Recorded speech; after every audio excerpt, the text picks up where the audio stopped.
Hi, John. Thank you very much. I'd like you to meet Terry Poff tonight. Tell me I said that last name correctly, Terry. Granite State or born and bred? Yes, ma'am. Thank you for being here. And what's your question for the candidates tonight? Well, my question is that I am a New Hampshire native, and I've been an active Republican for years, from a town committee chairman, Republican chairman, Merrimack County vice chairman, all the way up to a 2004 delegate for President Bush. My question is, how will you convince myself? I'm not a libertarian Republican. I'm not a Tea Party Republican. I'm just a mainstream Republican, and we need both the independents and mainstream Republicans to win in November. How can you convince me and assure me that you'll bring a balance and you won't be torn to one side or the other from any faction within the party? You have to have a balanced approach to governing to solve our serious problems. Senator Santorum, let me let you go first on that one. Well, if you look at my record, I'm someone who's actually accomplished a lot on big issues. Take, for example, welfare reform. I was in the United States Senate, and actually at the direction of Newt Gingrich, I was on the Ways and Means Committee, and I drafted the Contract with America welfare reform bill. It was considered this extreme measure. Well, that extreme measure, we ended up winning an election and getting those seats, and that was now the starting point. And I managed that bill in the United States Senate because I cared about the dignity of every person. I didn't believe that poverty was the ultimate disability. I believed that people could work and they could succeed. And we brought people together. I got 70 votes to end a federal entitlement. To end a federal entitlement, which was what Paul Ryan's proposed for Medicaid. He's proposed for food stamps. He's proposed for other welfare programs. We did it. We set the template, and I led and got bipartisan support to do it. Can I ask you quickly, that wasn't addressed part of the question, but are you concerned at all about the influence of the Tea Party?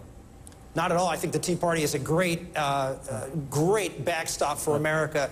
I love it when people hold up this Constitution and say we have to live by what our founders laid out for this country. It is absolutely essential that we have that backbone to the Republican Party going into this election. I know you agree, Congresswoman, so help the gentleman. Address his concerns that the Tea Party somehow, the influence of the Tea Party somehow pushes him out.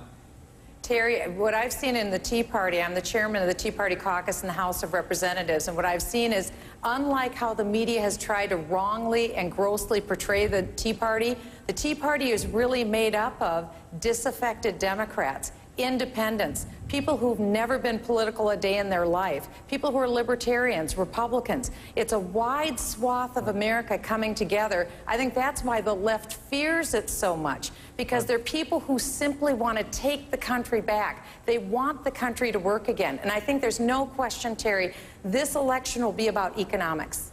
It will be about how will we create jobs, how will we turn the economy around, how will we have a pro-growth economy. That's a great story for Republicans to tell.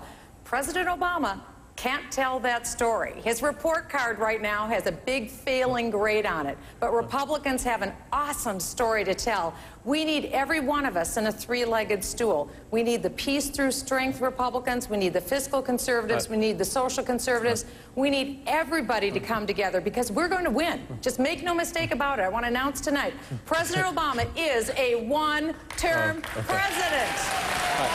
We'll win.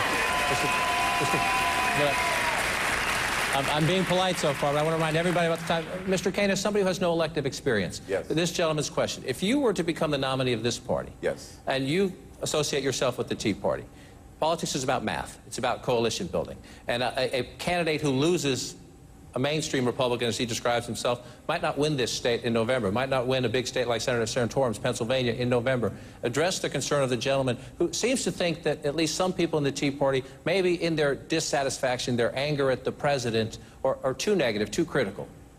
They're not too negative, they're not too critical.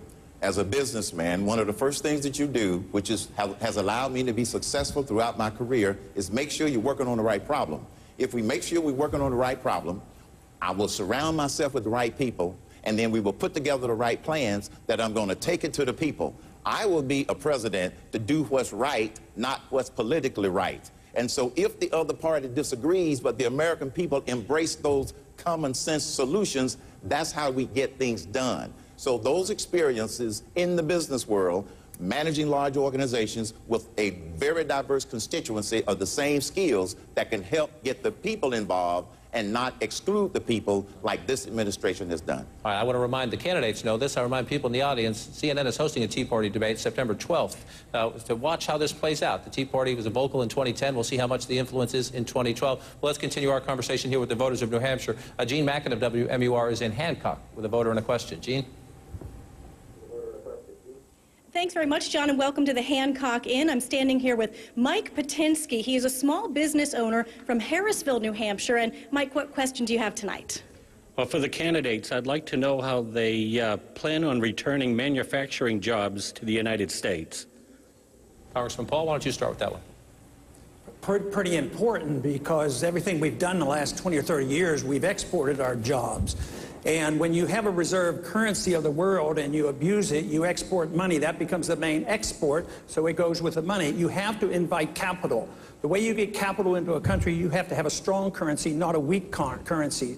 Today, it's a deliberate job of the Federal Reserve to weaken our currency. We should invite capital back. First thing is we have trillions of dollars, at least over $1 trillion of U.S. money made overseas, but it stays over there because if they bring it home, they get taxed.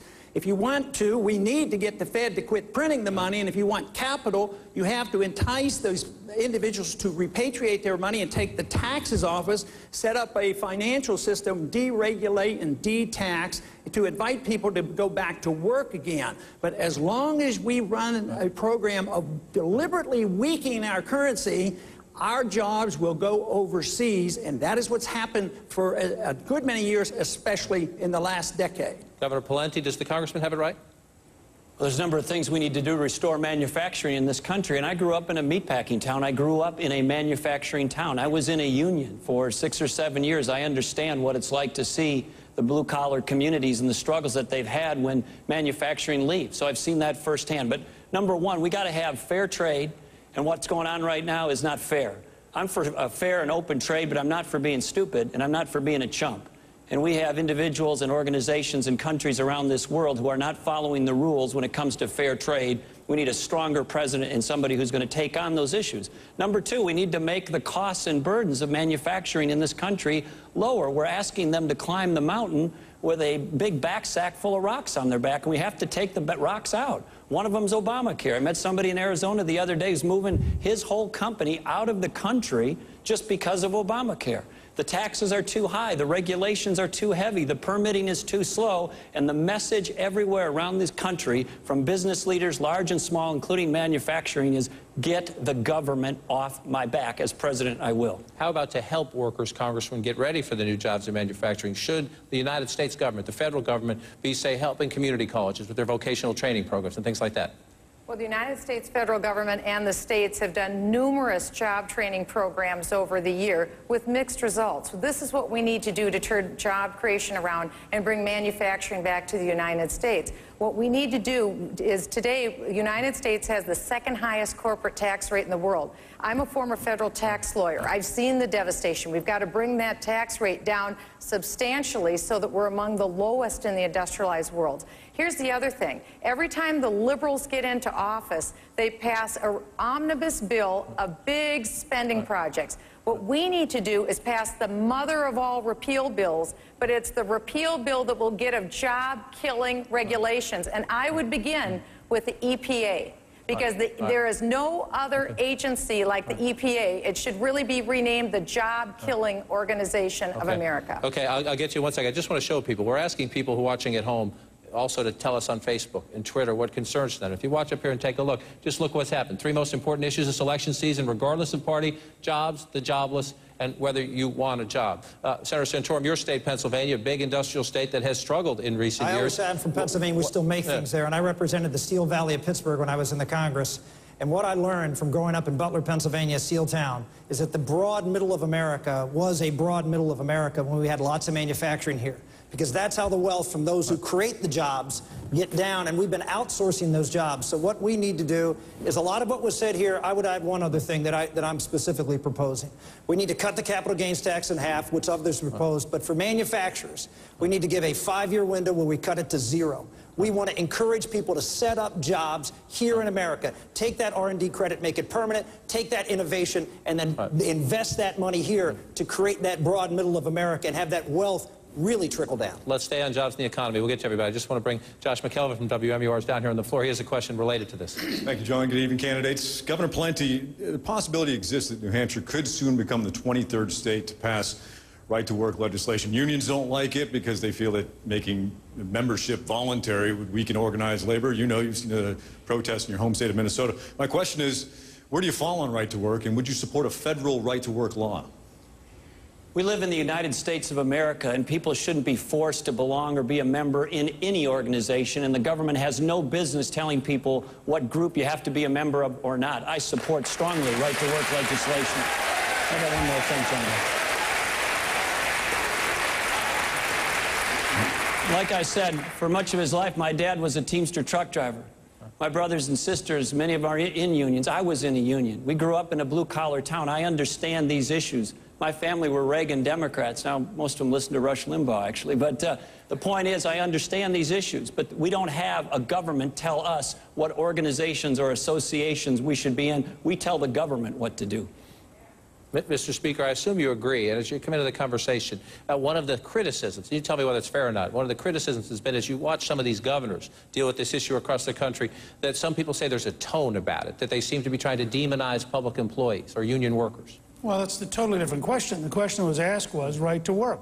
And one of the things the Congress should do immediately is defund the National Labor Relations Board, which has gone into South Carolina to punish Boeing, which wants to put 8,000 American jobs in South Carolina by fundamentally eliminating right to work at the National Labor Relations Board. Now, that's a real immediate threat from the Obama administration to eliminate right to work, and I think that it is fundamentally the wrong direction. I hope that New Hampshire does adopt right to work.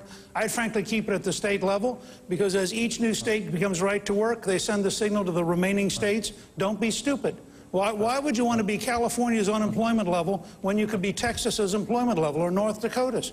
And I think if you believe in the 10th Amendment, we ought to let the states learn from each other. And the right-to-work states are creating a lot more jobs today than the heavily unionized states. The public employee union question is a totally different issue. All right, maybe we'll come back to that. Mr. Kane, I want to let you in quickly on this one. As a businessman who says your strength in this campaign is someone who's created jobs, to the question of right to work.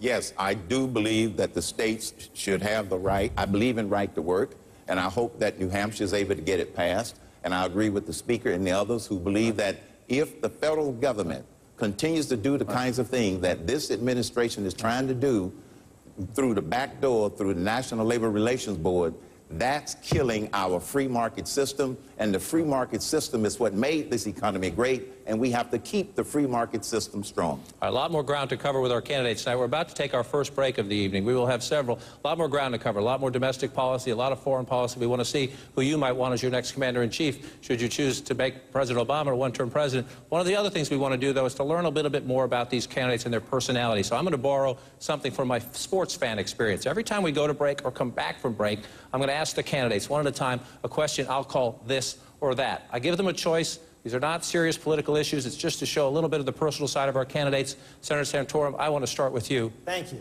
Of course. Leno or Conan?